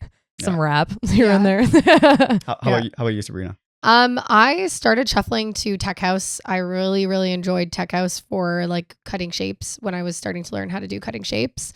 That was like a big boom of tech house too, where I felt like that. I feel like tech house today is just not like that. Like the 2015 era tech house is just like, it's so grimy and there's just so Yeah. many. I think More the bass lines. elements. The Any bass lines notable is fine. songs? Yeah. I used to dance to Dusky a lot. Specifically the song Careless was one that my friend Sam, who's also a shuffler that I grew up with, she always would be like, every time I hear that song, I think of you shuffling. Aw. It's like a very prominent song that I used to like shuffle to in a video. Also Proc and Fitch, I used to shuffle to a lot when I was doing that style. Specifically, I forgot the name of the track, but there was one track that I used by Proc and Fitch that was like my first like blow up video for shuffling. That it just like hit like a crazy viewpoint, and I was just like posting it just for friends, and Was it just it like blew trap up. house? I think is that a genre? I feel like Trap at that time was blowing up. Yeah. So Trap it's was, like, but I yeah, don't think a lot of people were shuffling to it because No. it's too I think it was slow. No. There was this other genre. Maybe it was. I don't know if it was rhythm or not. because what but- Sabrina was talking about at that time, bass house wasn't really a yes, separate- bass house. but bass Bass house house. was Bass. the Oh, if original. you're talking about I bass shuffled house. to bass house. Yeah. I used to But the shuffle, yeah. original that tech house boom was more bassy. So like, Yes. and then after bass house kind of separated. Yes, and that was like the Ah. era of oh my gosh, what's it called? Night. Yeah, Taiki New Light. No. They were posting bass house a lot. night bass. Night bass. Ah, Night yeah, bass. yeah, Yeah, So it's night just- bass, That was Right, me. right. when night bass came out, everybody was shuffling to that Yeah, stuff. yeah. Like Me. it was That just was The bass line was Yeah. just the insane. bass line was fast, Yeah. so it was like obviously done quite fast. So there was a lot of shapers who were doing bass house, I would say. Yeah. That was kind of like the whole like Jaws kind of made into bass house that yeah. era. Mhm. I like the high BPM, but I sucked. AC Slater. Yeah. AC Slater Yes, was done yes. a lot. Shout out like- AC Slater Yeah. on this one. Yes. Yeah. And wax, like Yes, Wax wax, motif. motif. Oh my wax God. motif. Oh, yeah. So that's the kind of era that I feel like music was like there was a lot of differentiation. Unfortunately now, I feel like there is this like baseline level to all our music that is, I don't know if I want to say like it has lost its way a little bit, but I don't see the variance and the complexity that I used to see within those genres. And it's quite unfortunate because as a dancer, I don't really find myself dancing to tech house as much as I used to. I would say now the genres that I'm probably shuffling to, I'm the same way as Sandra. I love my melodic stuff too. I love dancing more melodically because it allows you to kind of express yourself in different ways. I find myself dancing to Melbourne shuffle more like that. I love dancing to trance, anything trance. Yeah. I came up on trance as well too. Shout out trance. Yeah, trance is a genre that I want to see a comeback for because I just feel It's like coming. It's coming. it's having its Tiesto time is back, soon. Let's like, go. So Yes. Right, yeah. it is Yeah. coming. Yeah. I mentioned before we did interview Osmosis and the team Yay. before, Nice. and everyone sees the shift, and everyone's hoping the same thing. We're all hoping the same thing because we've just seen so much of the same. Obviously, I work as a stage manager at Coda too, so I'm largely like managing different artists, and I find that a lot of the sets are sounding the same, and Yeah. that's really unfortunate because there used to be so much variety in our music, and everyone was trying to set themselves apart. And now I think people are just hopping on trends of, oh, this is working. Yeah. Okay, let's all It's do the also same thing. a place like Coda, it's also difficult because they need bar sales, and unfortunately, Yes. certain genres don't. Tech promote house bar- is right now the big one, right? It brings in that. Yeah. It brings in a crowd. And it brings in that person who just wants to go out for one night. Absolutely. And then not like when it comes to trance, you get dedicated fans, but Yeah. will they Yes. bar spend? That's Oh, a there- whole no, that's There's a a whole no- trans family. Oh, Like yeah, the yeah, Toronto yeah, yeah, trans yeah. Toronto trans- family. he has we love them. We Yeah. love them. Oh, I love them. But like I feel like trance has the plur culture. It Like I does. don't Yeah. see plur No. anymore in the new wave of, Less of and less. ravers. Yeah. And trance upholds that. Techno is still a genre I love shuffling to, especially if I'm going to do like if I'm going to whip out like a hard aggressive Cali style. I'm bringing out some techno. I want that classic style techno or that like peak time energy techno, like something like Eli Brown would bring out Oh, like yeah. a really intense, Hell yeah. like Hell aggressive shuffle for me. Like That I do. energy. I love that energy. I think if you're wanting something powerfully driven, techno is nice because it's not as fast as trance. So you don't have as much of that rolling bass line like carrying your energy faster. Yeah. Yeah. Trance, it's like it's a race to shuffle to trance, Yes. right? Yeah, yeah. It's so fun. yeah, it's so much fun. And you get that break too with the uplift, then you can Yeah. like wait for the yes, drop too. yeah. It's kinda nice. 100%. So I would I say like I'm that the it's same. light. Yeah. I'm like Sandy. Yes. We It's like air- to it's vibe. airy. That's It's why we're airy. besties. Like, hello. As I said, the collaboration's just natural, right? You don't Yes. you didn't have to try, which is great. But that's also when we're like traveling around at a festival and we're like, which stage should we like shoot content at? Like we kind of just go where we like feel We the just energy. flow. Yeah, Yeah, we're yeah, like, yeah. oh, I'm feeling this. You feeling this? Yeah, All right, you feeling let's this? go. Okay, let's shoot here. You know, like it's not so much driven by like, okay, we Yeah. want to see this artist because it's like Yeah. even when you go to that artist, like you might end up getting a totally different set, right? Yeah. So I think it's largely driven by just like what the music is making you feel and also what your current emotional state is, right? Because if I'm feeling like a little melancholy, more chill, then yeah, maybe I'm going to listen to melodic house, right? Or if I'm feeling like, okay, I got a lot of energy today, like let's throw in like a crazy techno, shuffle. So it's dependent on how you're feeling. Some too. G78. Always listen to your. Yeah. It's just like nutrition. Listen to your body, but also Exactly. listen to music. Yes. Yes, Preach. Yes. So Yeah. 2 more questions before we go more into your academy, right? One of them is any big personalities that you've looked up to, like over the years for shuffling. Yeah, I mean, I have been largely connected to the Spanish shuffling culture and movement for a while. I think they've been doing things differently for many years. They're actually the ones who took the UK style cutting shapes, and they like really decided they wanted to go ham with it, and they like took it to like the next level intensity. So the shapes that you see that is like really fast paced, lots of complexity, really high energy is coming from that area. So like, for example, Mark Tor is like a big one. We've had him here teaching quite a few years. Marbeek is a big one there. I think his shuffling is just like so profound. Another person right now that I've been watching is Gina. I don't know if you've been seeing Gina Rego. She's like, her shaping has really gone like top notch for me. She's currently in Portugal, but I think she was based out of the UK before. I love watching a lot of people in Europe as well too. The Romanians have been really like stepping up their game too. As The well. one person in that is someone named Elena Cruz, and Yes. she Right. did Izu She's stuff. the OG. She's the OG shaper that I think like carried the culture back in like the 2014 boom, like kind of the era that I was a part of. She kind of popped off with the ultra movement where Yep. the videos and all that were happening, and then Yep. I think TikTok as well. and then Yep. Izu was her home base festival, I think, at that time, and Yeah, and I think Mary Grace is a big one too. I'm very inspired by her also because she created Gravity in California. She's based out of LA. She actually created a studio there for shuffling. There's actually a lot of studios that have popped up throughout the world that are shuffling based studios that are also doing other dance styles. But she's like really leading the culture there because she opened up a studio for shuffling. She's constantly bringing in new instructors. She's really kind of like pushing the scene for shuffling there. And she's an incredible dancer as well too. So. I think LA always has the space for more creatives, and they give the space for it. And like, it's just a big breeding scene with like, all the festivals and the shows that are allowed there. Like even underground is so big here. There, sorry. Yeah. Absolutely. Yeah, I think like overall there's a lot of dancers in the States too. Like Sierra is also a big one. Kento. Kento is Kento's huge. amazing. I was just gonna say Kento. Yeah. Kento has also been here a couple times to teach classes. I think he used to go by Kento Baby, but he's also got an academy and great dancer. He just won. There was a tournament in LA, Gravity threw a tournament.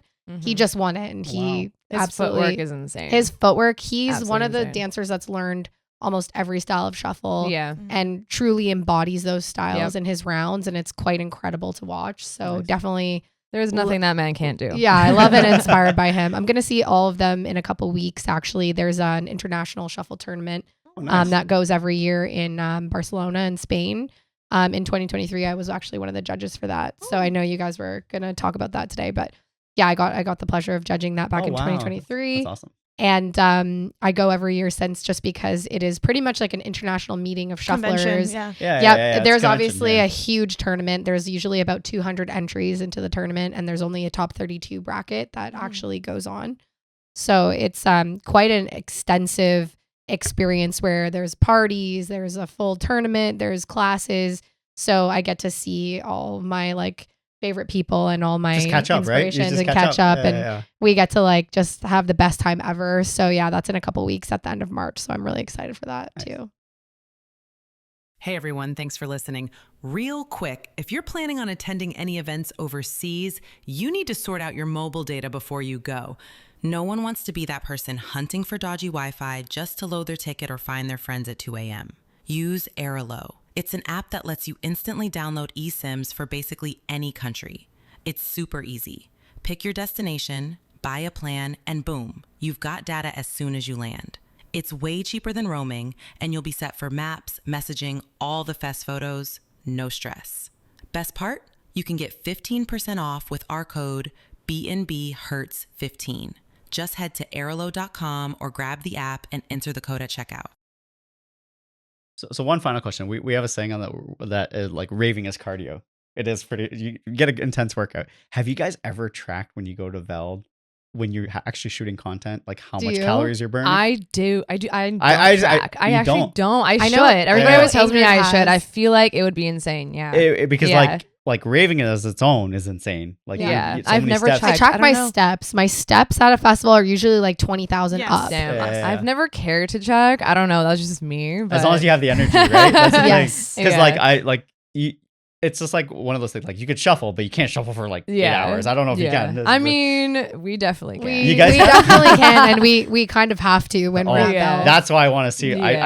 I'd be Yeah. very maybe try it this year, just to see it. Just for and, you, I and then will. report Just back. for you. 'Cause We'll report I'm- back with our stats.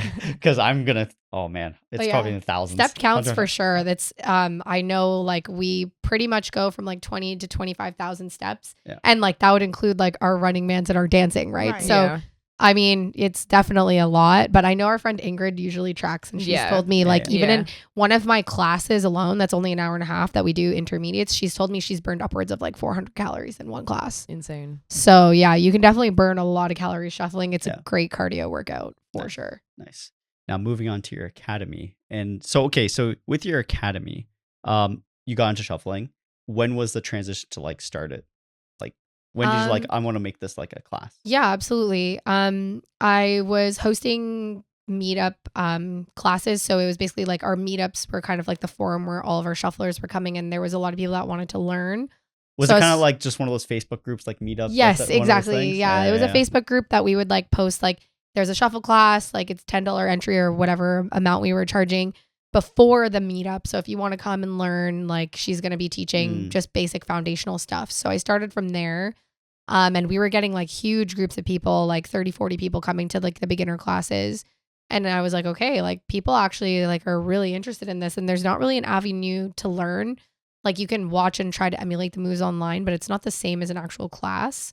And just having my dance experience and my background, and also just, I always wanted to be a teacher and I never actually pursued that career path. And so like being able to step into the teaching space, naturally I felt called to it and it felt very aligned for me.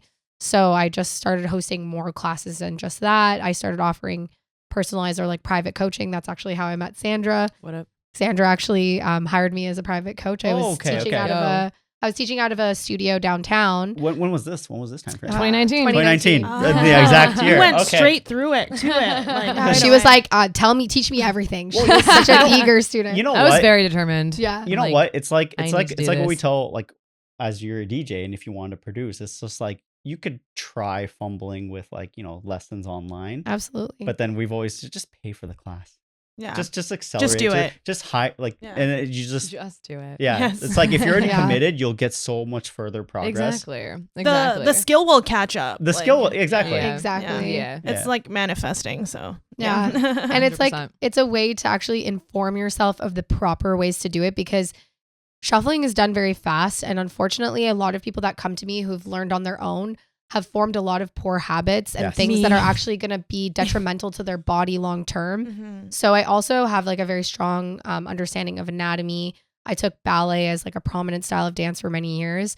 And so like understanding the activation of different body parts and knowing that you have to actually do things in a certain way with a certain Stretch. yeah, warm the up. stretching, the warm up, but also just knowing like the key groups of moves or the key groups of muscle like activation that are required for movements that people don't know, or maybe they're doing improper technique and so it's causing them shin splints or back pain, or they're hurting their knee. Like there is a real like serious risk for hurting yourself and injuring yourself with shuffling. And so if you understand how to do things from the get-go properly, it's actually going to fast track your Yeah. progress, right? So that's the other thing that I'm like really, really important about in my classes. I love to talk about that, of being like, I know it looks like you should be doing this, but actually this is what the technique should be, right? Because when we see something versus when we do something, totally it's different. like It's it's like different, yeah. lifting too, right? Exactly. It's Perfect exactly like- example. It's like lifting Yeah. all the bad.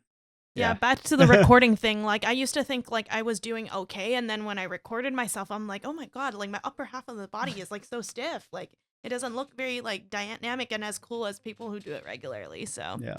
yeah. It's just training your muscles. It's training your muscles Exactly. too, right? Exactly. With moving it. Exactly. So one thing we noticed is that you're an all-female operated team. Yes. We used to be all female. I actually haven't updated my website, but we now have JT. He's an instructor at the academy too. Honorary, right? Yes, he's honorary. But in terms of like being run, it's completely run, obviously, female run. So that's like really the awesome part about the academy. Even though, you know, shuffling actually was mostly a male dominated dance form back in the day. So being a female onto the scene, especially females doing more aggressive, powerful styles of shuffle, especially when I first started doing that, was actually kind of not the stereotype. And there was a little bit of kind of, you know, things that we had to overcome in that industry as females, you know, coming to that scene and, you know, being able to do the styles that men were doing was actually, it was a difficult time to like really get that equality going on in our community. So being able to be female run is like a really proud thing that I have with the academy for sure. And we happen to be shooting this on International Women's Day. Yeah. So honestly, we're incredibly It's a good day to be a woman. We're incredibly proud of you both for what you guys have accomplished. Thank you. So and all other females in our industry as well. Keep doing what you guys are doing. So Sandra, what was your vision when you decided to join Sabrina on this like shuffle rebellion journey or I guess like how did that transition? Like obviously the classes are running the virtual. So like Shuffle Rebellion specifically. Yeah. I think we both just like. Well, I'm Sab's trying to always remember like how we came about it. We were probably just like shooting the shit at Arvo one time, and we're just started talking about like, wouldn't it be cool to like work at festivals? Yeah, work at festivals often. and like just kind of promote shuffling more and just kind of put shuffling more out there into festivals. And then if there's in a professional sense, with yes, exactly. And if there's like a way we can do it, we should do it. And I've always been like connected to festivals quite heavily in my career because being an influencer, like festivals has always like welcomed me, or I've always had paid opportunities or ways in which I've been attending Veld as an influencer since the first time I went, basically back in like 2016. So I already had all those contacts, and I was like, Sandra, like, why don't we just combine forces and like you can head the side of content and media, and I can really like continue to like form those relationships with people to like get us gigs and to help us like work in that sphere more. And it just felt very aligned for both of us to work together. Just ended up working out, and networking is definitely a huge thing too. Because we both network a lot. We're both in the industry. I mean, it's been really nice that you know, the contacts that we've made, especially, you know, the contacts that I've made over the years, that I could pass Sandra expertise over to them and be like, hey, you should hire this girl for shooting, right? So she's now actually in the sphere of shooting artists as well, and she's doing really, it all. Yeah, awesome. she's now like working full time, right? Full time, baby. Yeah. Let's go. So it's been like a nice kind of back and forth where we mutually help each other grow. Yeah. And then I'll meet people that like maybe want to hire Sabrina as a DJ or as a dancer now. So it's cool. Did you see because it's like the the Shuffle Rebellion is more shuffle focused for the media content. Yes, Shuffle Rebellion. Did you see like no one was doing it? Was there a page or anything dedicated? No, there wasn't. Like there wasn't not like media focused. Like there was like just I don't know, people just photos, doing their own things. Yeah, right? exactly. Yeah, there's influencers that do it, obviously, Yeah. but we wanted to promote it on a larger scale of more than just like me or her. Exactly. Right? Yeah, we wanted makes to sense. bring more dancers, more performances, like showcase what the scene is doing, because in the end you all grow together, Exactly. right? Like Exactly. everyone Bring does their people own together. content. Like you can do your own content, but then you want to highlight what one of your students are doing, right? And absolutely. One of those things. Yeah, Totally. we have like a lot of content from the shuffle circles that highlight all the different dancers that show up as well too. Yeah. So after Veld, we usually post like a nice recap reel of all the like different people that show up, and everyone gets their space and their video, you know, connected to our posts as well too, which is really nice. Mm-hmm. We do try to highlight and feature as many dancers as we can, and we obviously have the ability to do that through the team as well that we work with Veld for. So we try to bring on, you know, people who have been like excelling and showing their, you know, dedication to the community, and we try to, you know, be able to highlight and feature them too. You've also worked with Il Sonique, right? Yes. Mhm. Yes. How is it working with the festivals, just in general? Like it's been. I mean, it's a lot of fun. It's a lot of work behind the It scenes. is Like a lot of our Veld weekend is literally like work getting It's- ready, going to the, like we go early to the festival every day. We have performances that we do. So I'm organizing the entire team. I'm kind of like doing the organization side. She's heading all of the direction for the content. Yeah. So we're always kind of like joining forces together, be like, okay, do we think we should shoot here? Like we're Yeah, always kind of yeah. like, Do they tell combining you our- what they're expecting from you guys, or We kind of tell them what we're gonna do. Yes. And And like, they're hey, like- this is they're what we're like- doing. they're Yes, like, exactly. exactly. It's okay. kind of a Exactly. collaboration, Yeah. and they trust us very much Yes. Yeah. now, Yeah. and let us do our thing because they see all the like amazing feedback that we get and all the. Mhm. I mean, we've been able to like it's cross also opportunity. Like you've done it Yeah. enough that's like, okay, you're good. But Exactly. if you say the first time you messed up, then they'll be like, okay, never mind. Absolutely. That email, we'll just ignore it the next Yeah. time it comes in. Yeah. And then like as soon as we finish the festival, we're going over to one of our houses, offloading all the content. We're starting all our editing. Like we basically don't sleep all weekend for Veld. It's kind of crazy, but Who needs sleep? 'Cause we It's want, very- like, very important. You We want, want it out stuff right going- away. we have to do Yeah. live real-time content. So Yeah, we're you have like to like post it right away. exactly because we want more Daily, people to come to yeah. our circles because we Yeah. have a circle every single day. So we're trying to like constantly promote people to come to those to like experience that part of the festival as almost like an installation for festival goers. It's also for Vel too, because if you do a Yep. content, they can post it that day, tag you guys, Absolutely. and then people see it for the next day because Yeah. Yeah. during that weekend, it just goes, everyone's looking at Veld's social media. Exactly. right? And our posts are some of the most I would say like we get like some of the best engagement Oh, out of yeah, all the yeah, posts, yeah. especially Yeah, our on their performance page. videos. Especially like in front of the main stage when you see the Yep. V logo in the Yep. background, and then Yep, you the got- flames, like Yeah, with yeah, our yeah. whole Flames are team, sick. their whole team assembles as well. Their whole media team does come as well too to get content when we do our performances specifically, because they also like to create and post stuff on their end as well too, just to highlight, you know, what's going on, where we're performing, Especially and then, when we're dancing. Yes. Main stage. yeah. So That makes sense. And then Ilsonic probably same thing, right? yep, Yeah, same exactly. idea. Yeah. Yeah, actually, they gave us a trailer though to edit in because they wow. wanted us to do real time content. So it was even more intense. I felt like at Ilsonic because we were having to Ilsonic, post yeah. like the same day, like during the festival I hours. spent Usually- majority of that time in a trailer. Yeah. But you know what? We still had a good time doing it. Yeah. Yeah. Well, you were out there dancing. I was stuck in a No, trailer. I think the final I was definitely content. in the trailer with you. You We were- left me for 2 hours. Oh my gosh. She's like, I'll be right back. I'm The, like, the final "Okay." content speaks for itself, but we know. Like I said, we all start as Yeah. ravers, right? I think Yeah. that's the one thing is like as industry people, sometimes it's hard. It's like you go to something. I'm like, am I actually enjoying this? Because you're actually doing work. Mhm. When sometimes when we go out, we're actually doing work. Yeah. It's Yep, just like, absolutely. but Yeah. I think in the end, it's still rewarding. Oh, just to 100%. see your content. Totally. right? Totally. It was Well, worth because it. we And, even and we you have guys those- signed up for this, so Exactly. Exactly. we get to have those experiences Yeah. because of that too. Because like for example, we probably wouldn't have even gone to Ilsonic Yeah. that year had we not gotten booked by the festival to do that, right? And we're actually thinking we'll probably be. I don't want to spook anything, but it looks like we might be working with them again this year. So It's a great that's festival. exciting. They're a Yeah. great festival to work with. Yeah.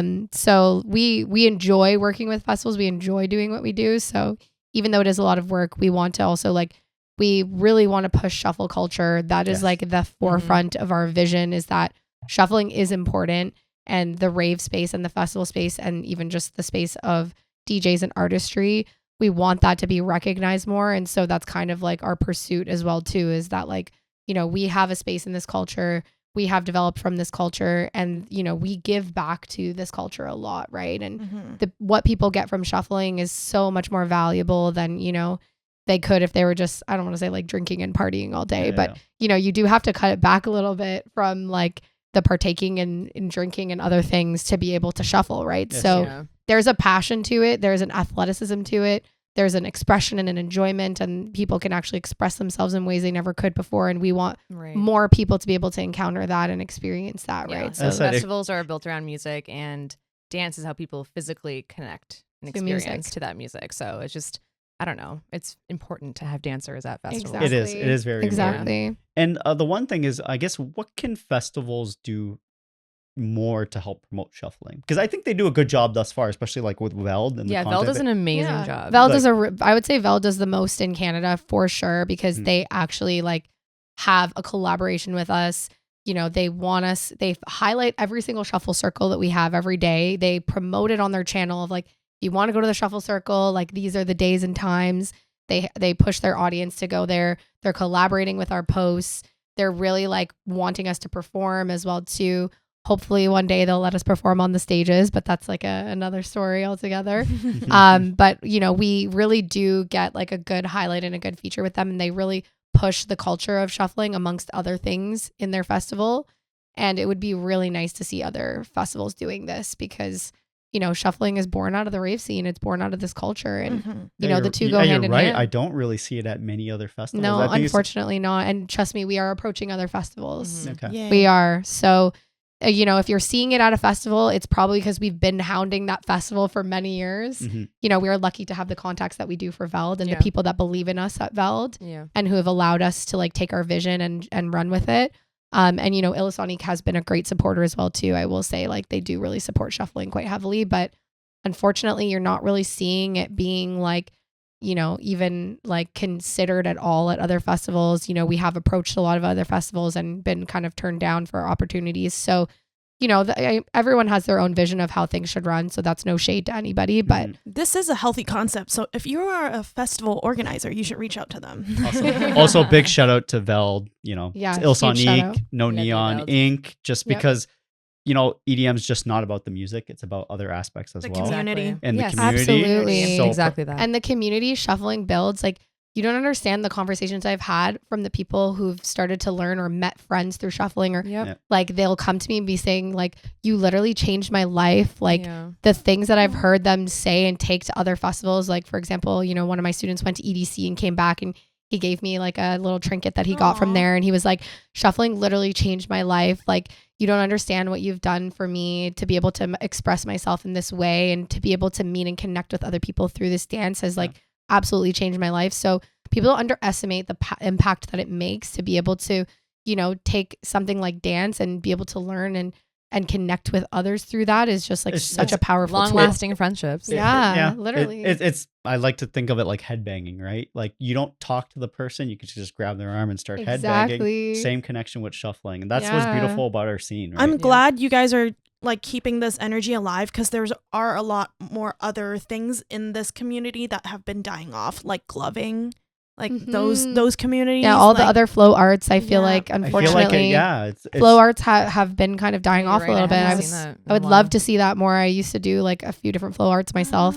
And I've noticed that like I don't see very many people doing it anymore at festivals. I only see it more at like Electric Forest. They have a lot of Yes. different workshops and stuff, like shuffling, like meditation, flow. But like outside of that, it's lost the essence. It's like the social media, the Yeah. like It's all commercialism at the end yeah. of the day, unfortunately. Yeah. And there are a lot of festivals that don't consider anything else but those components of like what's going to sell tickets and like what's going to make money.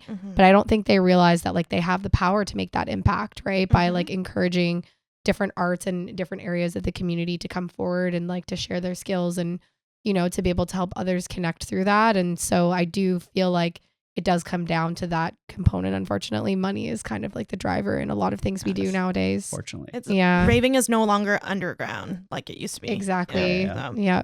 So I just got a couple more questions. We've talked a lot about the academy and like the Absolutely. different classes. Can you do virtual classes right now also with the in-person classes? Like you have an Yes. option to do both? Okay. Yep. So I have virtual coaching. I actually coach a number of different people virtually. I have students all around the world. So I do that as well. And you can book that through my website as well too. I also run Shuffle Connection, which is an online membership community. So there's monthly virtual classes as well. And then along with like a database of previous classes that we've had, you can also purchase one-off virtual classes with me whenever we're hosting them as well. Again, through my website, we have a schedule there for any upcoming virtual classes.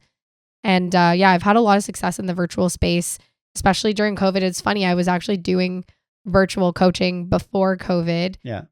Because when I started teaching, there was a lot of people who reached out to me internationally who wanted to learn from me and who were like, can we do this online? And I was like, absolutely. So I did actually start teaching. That's great because Before it's so that. niche. So I is guess very niche. I guess the opportunity was there because Yep. like, hey, no one else is doing this. Exactly. Yeah. And it's also given me the ability to like travel and tour internationally, to be able to teach in other countries because I have met people through virtual instances as well too. And they've wanted me to come teach their communities. So back in 2023, I did a European tour where I traveled to like 8 different countries and That's so taught fun. it. Yeah. And it's crazy to see the impact because people were saying that they started shuffling because they were watching my videos and, like having that experience like really changed my life to be able to see and actually meet them in person and dance with them and see like the impact that I have in this world to be able to like showcase, this beautiful style of dance, and to be able to have other people explore their passion too is like,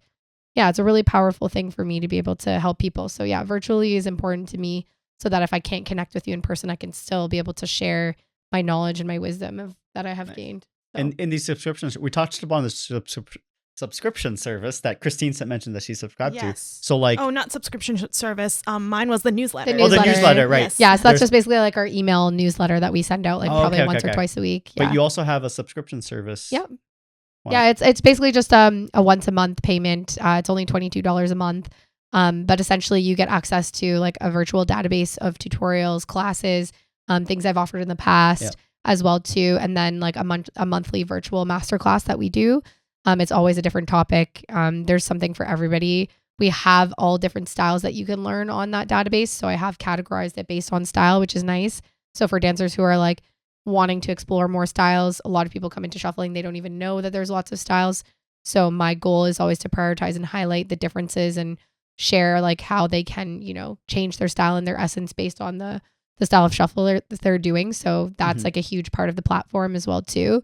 And yeah, just having like a place where everyone can connect through like our group chat as well too, where we can all kind of connect and talk about like what we're working on and what we're learning as well. So yeah. Is there any other platforms that you guys communicate? Like, is there WhatsApp group? Discord? Yeah, so we have a group on Telegram for Shuffle Connections. Okay, So that's like a European, right? Telegram. Yeah, Telegram is good because WhatsApp you have to share a phone number, but with Telegram you actually don't need to do that. So you don't want people to feel like they have to share their phone number with other people that are in the group chat. So Telegram is a great place for that, and also like you can upload videos and things. Like I do send a lot of different resources through that. So you can actually send all of that through the app and it can be uploaded in HD and stuff. So nice. Yeah, it's a really cool app. Is there anything we've touched on a lot about the Academy? Anything else that I think we missed that you want to share? I think we covered a lot of it. Yeah, we covered a lot. I think we want to talk a little bit about the shuffle retreat. Yeah. Did you have? Yeah. What was the idea behind that? Because that seems that's cool, but also it's very niche. Yeah, very niche. Everything I do is very niche. Hence the rebel industry concept. Actual rebel, but that's what we need in this industry. Exactly. It just rolls off, right? Yeah, that's just something I've tried to curate is like always like new and innovative spaces. And the shuffle retreats started back in 2023. And I had a lovely friend move to, her name's Alex. She moved to Costa Rica during COVID, and we used to make shuffle videos all the time. Sandra was saying we used to meet up even with Sandra too, and we would just like film shuffle videos during the time when everything was shut down, and it was just like a way for us to like explore and have outlets together. And Alex and I created so many different collabs together. She moved on as an educator as well too, and she educates and has her own database for educating. So we used to host retreats together. After she moved there, I kind of, reached out to her and I was like, since we kept in touch and I did travel there sometimes, I was like, we should start hosting retreats here. Like it would make sense to just have a space where like people can come, like have a beautiful experience in another country at a luxury villa, curate a whole experience for someone. Like I just felt like that was something that was calling to me. And she was super on board with it. So together we created a retreat series. I think it makes sense too, because you also mentioned that people around the world are reaching out to you as well. Exactly. We had people from all different countries come. I was going to ask how many attendees were there, and like how many of them were not Canadian, like from other countries? Hearing is one of your most valuable senses, and nights at the club or festival puts it to the test. Repeated exposure to loud bass lines and crowd roars can cause irreversible damage, but it doesn't have to. Here's earplugs lower noise levels by up to 21 decibels, protecting your hearing while maintaining the sound quality you love. They're comfortable, effective, and designed for music lovers. You and your rave crew can save up to 30% with their group buy deal. Don't compromise. Click the link in the description now or scan the QR code on the screen. Don't wait till it's too late. Order today so you have it for your next event. So this past time, we actually had the first ever time where I had the most Canadian people attend. Oh, okay. So it was 7 Canadians and just 1 American, because a lot of people from my academy here decided they all wanted to come. So it was like kind of like a group send off, which was awesome. So we all got to go together. A lot of us were on the same flight even too. It's small. It's small scale, right? Yes. Okay, so it is an intimate setting. Okay. I've only ever had 8 attendees, even in the times I was running with her. So we ran 3 retreats together, and then we decided to branch off and both go our own separate ways very amicably. But she's running retreats on her own now, and I'm doing my own retreats as well too. because I'm also combining a modality called human design. So I also have a coaching, human-centered design, right? No, human design. It's a modality basically. We could talk about this maybe in another. It would be okay. It's a whole nother definitely thing? Google it. But Okay, essentially, it's a modality that I coach, and it offers like a wide way of like understanding who you are as an individual person. Okay. And so it creates like a blueprint for each person. And so each person on the retreat got to learn about their own unique blueprint and how they in the world can do things authentically and differently than everyone else. And highlighting differences and authenticity is something that's very, very important to me. And it really is something that pairs and couples with shuffling quite heavily. So it's always been dance and mindset with our retreats. But, now I'm able to combine that element as well too, which is very powerful. Mm-hmm. So it's always been 8 people. It's a very intimate space. It is a luxury experience. Very beautiful villa. And Yeah. you've been Been, to right? Sandra? Yeah, she's done. This is the second time now she's Second done time? media Oh, for a yeah. Talk retreat. about your I do the experience. media. Yeah. Yeah. What's your experience as a first-time guest and also now doing it a second time? Because obviously you guys are friends. So well, not a guest. I do the media. Yeah. Oh, okay. But yeah. I so do all the content. first time you went was always the media. Yes, Okay, I'm right, always okay, media. okay, Yeah, okay. she's done Everything media I do twice. is media centered. Yeah, But yeah, no, it's great. Like the villa is beautiful. Like Yeah. it is insane. You feel like you're on like Love Island or like Yes, we were saying like too Big hot Brother. too hot to handle. Yeah, yeah. Like it's a bombshell. No has drama, entered the though. villa. Yeah. No drama. All love. What time frame do you usually choose to do it? I think it just happened earlier Yes, this year, yeah, right? usually It did. January, February because we Okay, yeah, hate yeah. winter Yes, here. yes, So of it makes sense course. to Yeah. escape. Get away from for here. everyone, yes. Yeah, Yeah. get away from here. Yeah. But she's been doing the media because we do like a lot of different content throughout the retreat. And obviously shuffling is a big part of it. So people get to explore and become more authentic with their shuffling. And then there is content elements where they get to work with Sandra and shoot videos with her as well too, which has been really cool for them to have that access to that after. Do you start planning right after Yes. the I think first you- one I ends? think It's you like have the to. festival Yeah. thing. I think I'm you have already- to. Yeah. 'Cause I'm you already have- looking at different villas. Yeah, for she sure. was doing it during like the retreat. Oh my It's God. also booking. She's because like, doing something Sandra, like make sure to post a sign up link for next year Yeah, on yeah, like yeah. the stories. the 'cause wait I- list. 'cause Yeah. I took over her have you media. looked at other You retreats? guys went scouting in person? No. Okay. But No, I just work the with wait list. for the wait Yeah. list. Usually while it's running, I want to have. Like, But she the has wait been list. scouting actually this Oh, week. no, scouting Yeah. the new villas. Yeah. And, Oh, okay, Yeah, okay. she has been. Yep. Yeah, I've been looking at new villas already for next year, and then obviously we have a wait list going for the next one because we have so many like requests and things when they're seeing it Yeah. happening. Like when we're posting all the Yeah. content on social media, everyone's like, "Oh, how can I get on the next one?" So Yeah. we have a wait list going. Usually we sell out with the wait list. So oftentimes like we don't even go public with it. So Yeah. my recommendation, if you're interested in something like that, definitely sign up for our wait list. You can find that link in my bio as well too. Now, because you're saying it sells out right away, I'm assuming you want to keep it at a certain cap just because it gets too Yeah. out of hand. Yes. Well, it's meant Yeah. to be an intimate experience, Yeah. and it's also a very vulnerable experience. There's a lot of transformation that occurs during this. It is very much a spiritually connected experience for them. We do a cacao ceremony. Breath There- work, There's- meditation. Yep, there's meditation involved. We do daily journaling practices. They are truly, stepping into a new era and a new timeline after love this that. retreat. So, being a facilitator and a guide is something that's a very powerful thing for me as well too, and something that I'm very called towards. So, being able to facilitate this retreat is like it's something that I've been meant to do for sure. And do you have that type of like similar experience as well, even though you're working like like the media part of it, like during the retreat? Do you do the journaling with them or like? I You take part in some of the workshops. I I do feel like. take part, especially the human design stuff. I'm really interested in that. I do journal, but I journal I guess Separately. on my own time. Yes. Yeah. Yeah. She was busy getting content while Exactly. everybody's journaling. Exactly. Just kidding. She was Zooming working in on- on what everybody's writing. Just Yeah. kidding. No.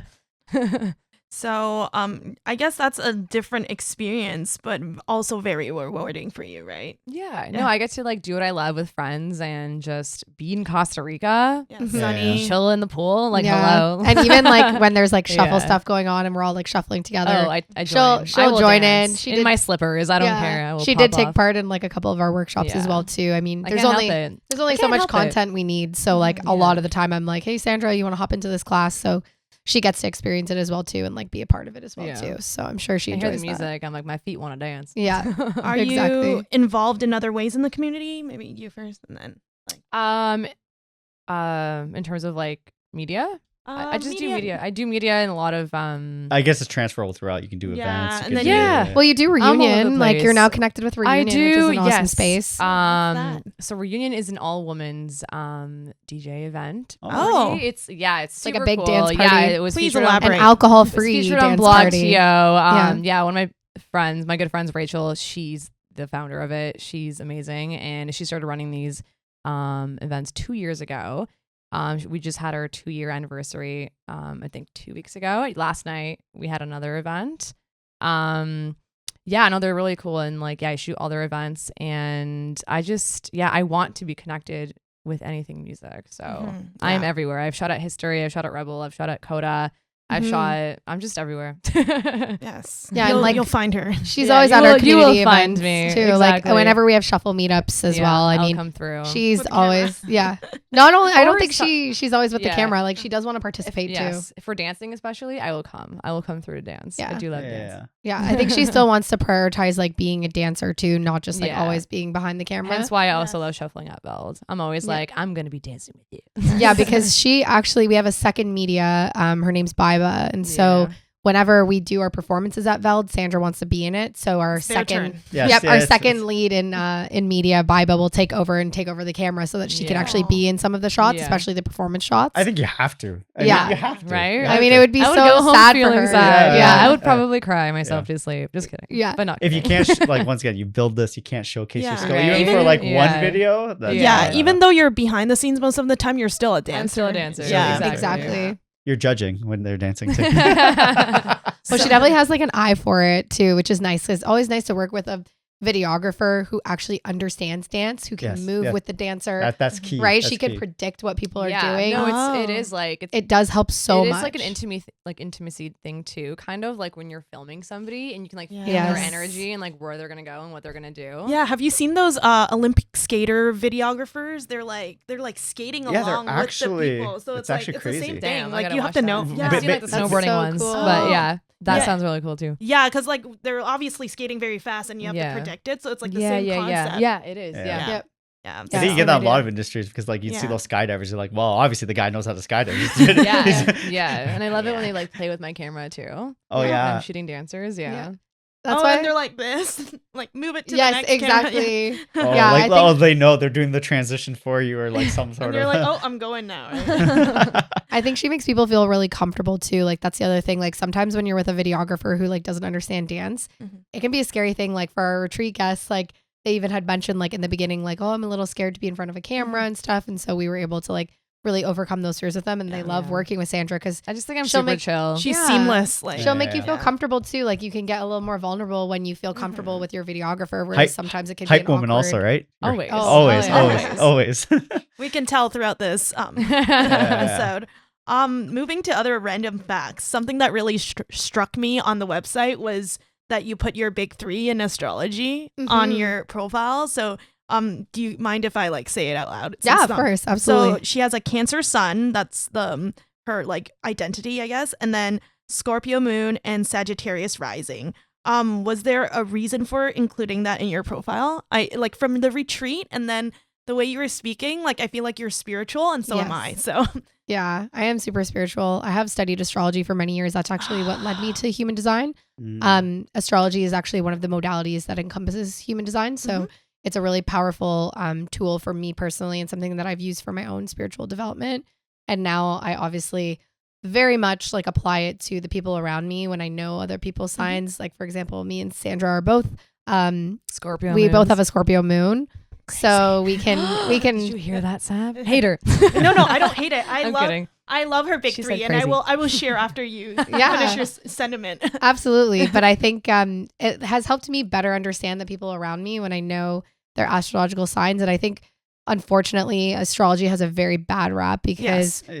you know, It's the way. westernized, commercialized. Like Exactly. The way Yeah. it's been manipulated in society is really unfortunate Also, because with the way social media portrays it as Yes. that, oh, this Yes. person, this. it's the blah. woo woo stuff, Yeah, you know? yeah, it's the stuff that's like Yeah. predictive where it's like today you're going to see an X. Like if you have CoStar as an app, Oh, please CoStar is delete so it. weird. I still have Today it. I I just- cannot eat eggplants. I- That's literally what it told I- me. You're like, what do you mean? I still suck at looking at my chart, so it helps me with looking at my chart. But Yes. like, yeah. But don't as a read any- predictive yes, thing, no. like CoStars has admitted that they don't even work with astrologers. So it's actually really sad that, you know, it has such a bad rep. And if you actually know about astrology, and from what I teach to my friends and the people around me, you know, people actually are very lit up when they learn more about it. And they actually, when they learn what it's really about instead of like what it's kind of been commercialized as. So your students in your retreats are more receptive, right? They end up like, you know, of this experience. Yeah, they know they're signing up for something more spiritual. I also see them maybe kind of off topic, but I also see them coming in like very much reserved and leaving very much like out there. Yeah. What's your big three? I am a Libra sun. She's waiting. Scorpio moon. Oh, okay. And Gemini rising. Oh. I'm waiting for your face. Oh, no.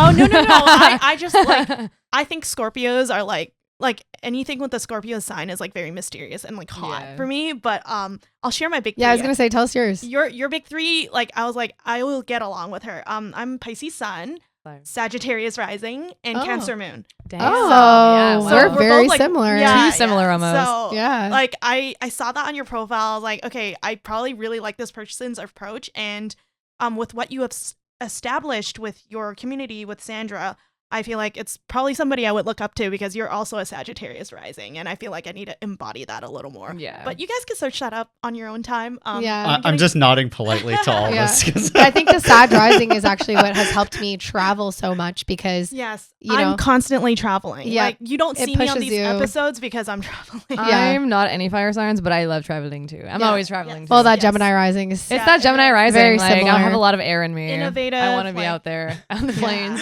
on the airplanes. Yeah. So we were gonna ask you if spirituality ties heavily with EDM, and I feel like it does.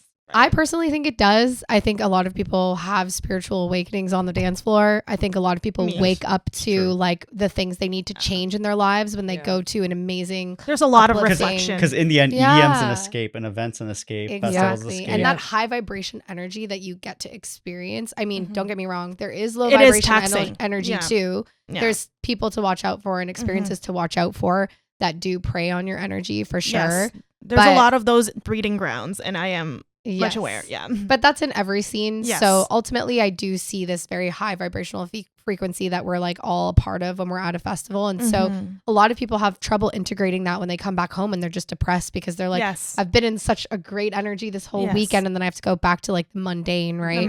Melancholy is that how you pronounce Exactly. it? So I try to carry that like frequency into everything I do. And I try to share more about spirituality in what I teach and what I do because I know that everybody's looking to feel, you know, that energy and that frequency and carry that into the rest of their lives too. And I think shuffling has that ability, right? Because just because we're going to a festival or not going to a festival, like we can shuffle every day. Like we can incorporate plur culture every single day. Like we can actually carry and uphold those same frequencies of, you know, love and belonging and peace and respect with one another. Yeah. We can uphold those things every single day. And I think that's so important and something I've learned from the rave culture is that like you can carry that on and off the dance floor and it's something that you can bring into every other area of your life too. Very true. Well said. Very well said. That brings us to one of our last questions, I guess. Our last set of questions. What's your next music event or festival, both of you?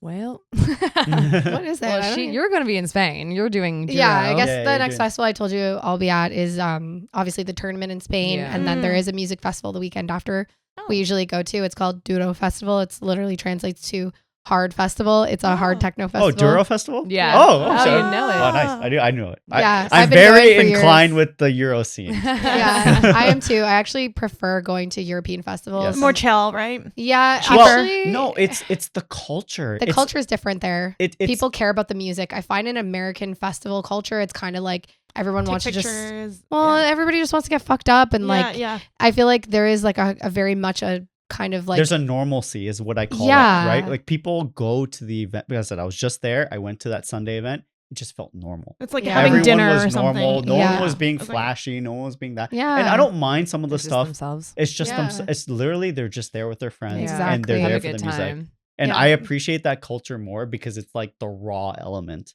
of what EDM means to me. Because absolutely like candy culture and EDC and all that. It Exactly. doesn't even exist in Europe because it's just Yeah. like because that's like normalcy. Like they Yeah, don't. yeah.